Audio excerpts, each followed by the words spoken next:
পাক সেনার গোলার আঘাতে শহীদ আরও এক বিএসএফ জওয়ান। গত 9 মে ভারত পাক সীমান্তে গোলাবর্ষণের সময় আহত হন রামবাবু সিং। 13 মে মধ্যরাতে মৃত্যু হয় তার। বিহারের সিওয়ানের বাসিলপুরের বাসিন্দা রামবাবু সিং, বয়স 26 বছর। মাত্র 4 মাস আগে গত ফেব্রুয়ারি মাসে বিয়ে হয় তার। 9 মে জম্মু কাশ্মীর সীমান্তে আরএসপুরা সেক্টরে পাকিস্তানি সেনার বন্দুকের গুলিতে গুরুতরভাবে জখম হন তিনি। এরপর জম্মুর সেনা হাসপাতালে চিকিৎসাধীন ছিলেন।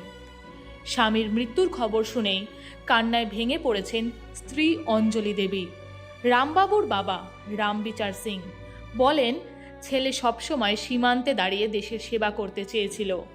ও নিজের স্বপ্ন পূরণ করতে করতেই শহীদ হলো। তিনি আরও জানান, রাজস্থানে ট্রান্সফারের সুযোগ ছিল, তাও রামবাবু জম্মু সীমান্ততেই থাকতে চেয়েছিলেন, দেশের সেবা করতে চেয়েছিলেন। শোকের ছায়া নেমেছে গোটা গ্রাম জুড়ে রামবাবুর মৃত্যুর খবরে। পূর্ণ রাষ্ট্রীয় মর্যাদায় শেষকৃত্য হবে রামবাবুর। এদিকে রাজ্য সরকারের তরফে 50 লক্ষ টাকার ক্ষতিপূরণের ঘোষণা করা হয়েছে।